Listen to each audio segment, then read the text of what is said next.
doutora em análise do comportamento. Seja bem-vindo ao curso Amor Azul, módulo 3. Hoje nós vamos conversar sobre responsividade e sobre como seu comportamento está conectado com o do seu filho.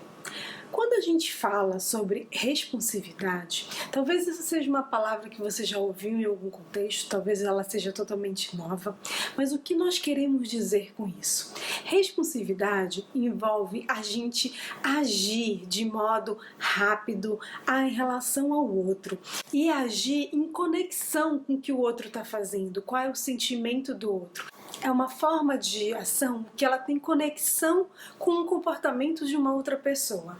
Por exemplo, quando a gente pensa sobre uns bebês bem pequenininhos e aí de repente o cuidador sorri e aí o bebê sorri de volta de modo imediato, feliz. Então, a responsividade, ela envolve também essa questão emocional, esse responder de acordo com os mesmos sentimentos da outra pessoa. Isso é um exemplo de um comportamento que já de pequenininho a criança apresenta, e a responsividade ao outro, ela é algo essencial para que a gente adquira habilidades sociais, habilidades comunicativas. E com crianças, com adolescentes com um transtorno do espectro autista, a gente sabe que esse ponto é justamente um dos principais déficits. Então, se a gente consegue identificar quais são os comportamentos que aumentam a responsividade da criança na sua interação com o outro e ensinar esses comportamentos, a gente pode ter muitos ganhos nessa área social e de comunicação. E várias pesquisas já mostram que quando os pais têm esse relacionamento responsivo com a criança, por exemplo, na infância, isso é algo que vai impactar em toda a vida daquela pessoa. Então a pessoa vai ter melhores ganhos de comunicação, melhores ganhos sociais e de desenvolvimento também. Então já existem vários estudos longitudinais com bastante tempo que mostram claramente essa relação de que quanto maior a conexão do pai e da mãe, quanto mais essa relação é intensa, é forte, mais haverá ganhos ao longo de toda a vida daquela pessoa.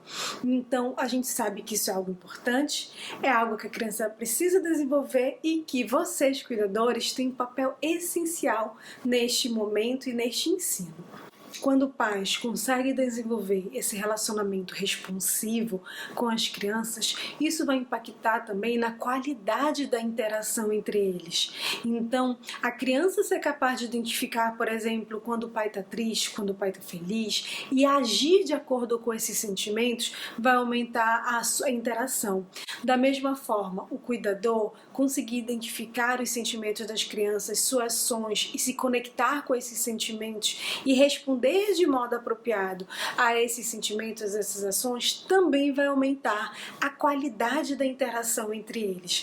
Então, é por isso que a gente fala que é uma via de mão dupla, que é uma relação. Responsividade não é algo que vai acontecer sozinho, só a pessoa. É algo que está num relacionamento para com o outro. E é algo que envolve vários pré-requisitos de eu atentar para o outro, de eu identificar o comportamento do outro e agir de acordo com isso. A gente, se for analisar, a gente vai usar de comportamentos responsivos ao longo de toda a nossa vida. Então, de acordo com o que a pessoa, por exemplo, fala, as expressões faciais dela, a gente muda o nosso comportamento e a gente muda a nossa fala, não é mesmo? Então, ao atentar para o outro e ver, por exemplo, que de repente ele está ficando chateado, a gente vai mudar o jeito que a gente fala. Ou se a gente vê que a pessoa, de repente, a gente falou algo, ela achou engraçado, ela riu e disse, nossa, que bacana isso que você disse, a gente vai falar mais isso. Então, esse comportamento de responsividade, ele é algo que ele vai se tornando cada vez mais complexo e vai se mantendo ao longo de toda a vida. Ele vai ser importante para a nossa comunicação, para a nossa interação ao longo de toda a vida. E um ponto importante que eu quero trazer para vocês é que quando a gente está atento a essa questão da responsividade, atento à criança, atento ao nosso próprio comportamento também, a gente consegue ter muitos mais ganhos durante a terapia. E eu vou explicar ao longo desse módulo o porquê e como conseguir isso.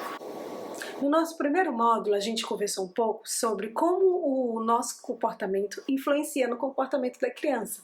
Por exemplo, a gente conversou que quando a criança faz algo e o nosso comportamento logo em seguida, ele vai ser responsável por manter aquilo acontecendo de novo ou diminuir aquele determinado comportamento.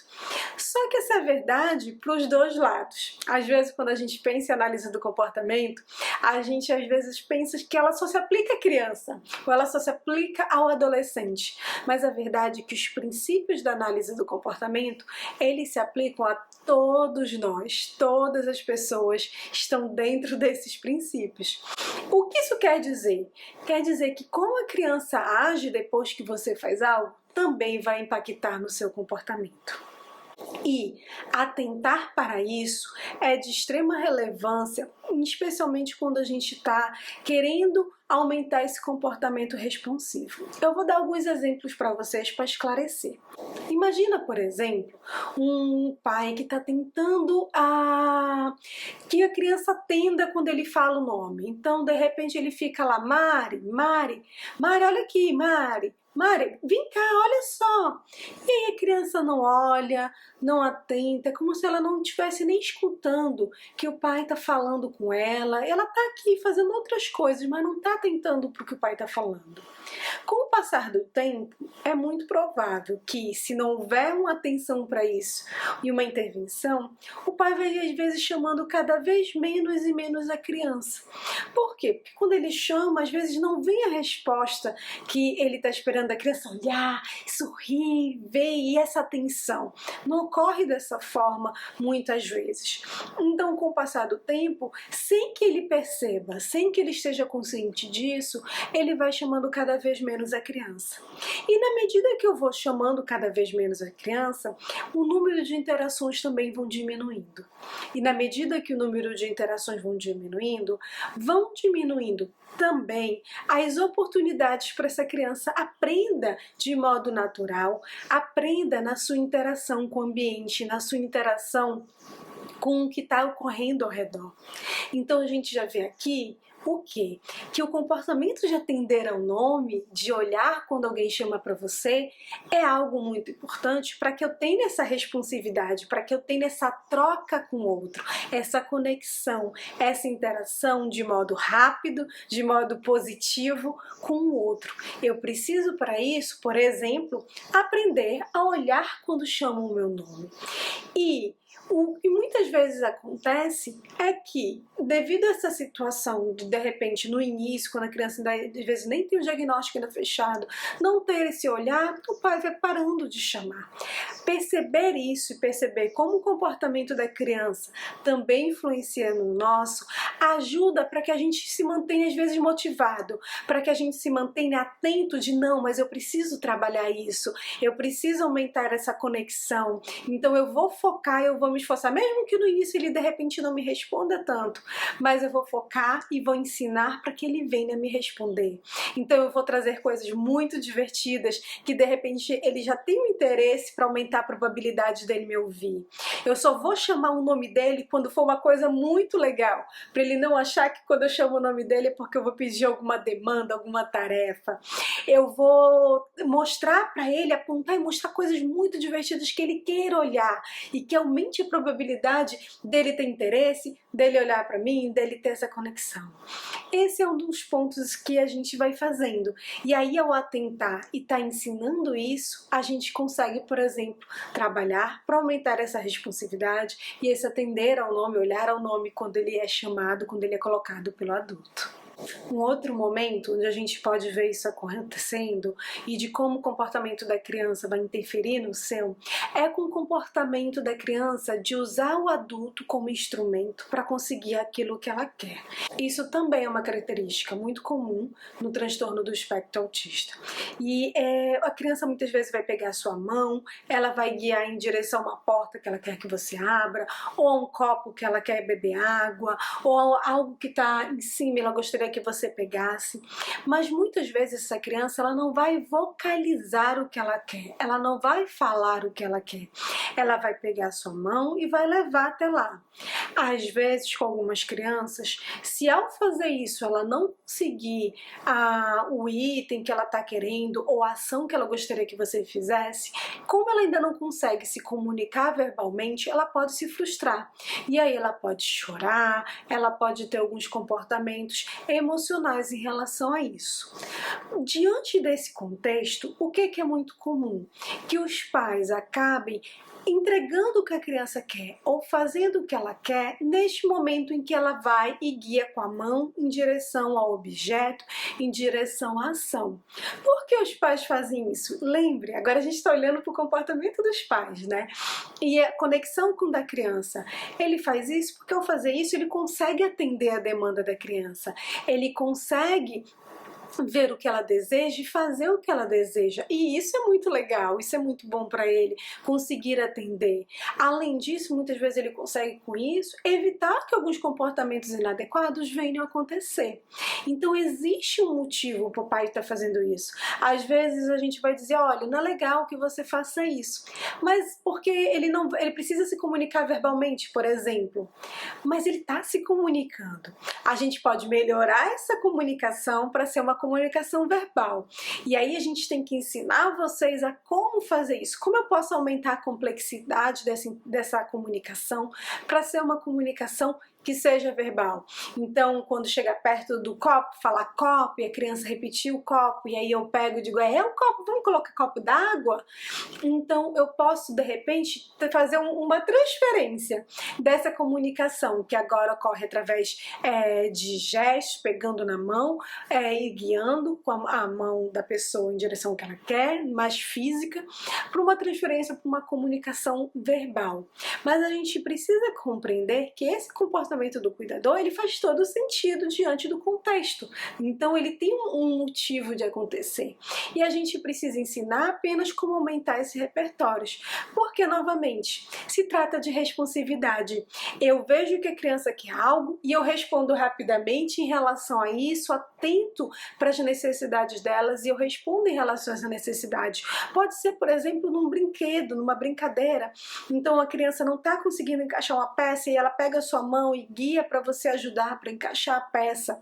Isso é uma forma de troca, isso é uma forma dessa responsividade. E a gente quer às vezes aumentar para um comportamento verbal, mas a gente precisa entender que às vezes ela já ocorre. E muitas vezes, especialmente no início, especialmente quando eu estou começando esse trabalho, toda a comunicação que vem da criança a gente deve valorizar. Então a gente deve valorizar muito que a criança venha até a gente, que ela busque as pessoas. Esse comportamento de iniciar uma interação é outro componente que faz parte da responsividade. Eu vou lá, eu olho o outro, eu tenho interesse pelo outro e eu vou começar a interagir. Nos exemplos que eu dei, foram, claro, muito mais exemplos no sentido de que a criança queria algo. Mas esse já é o início.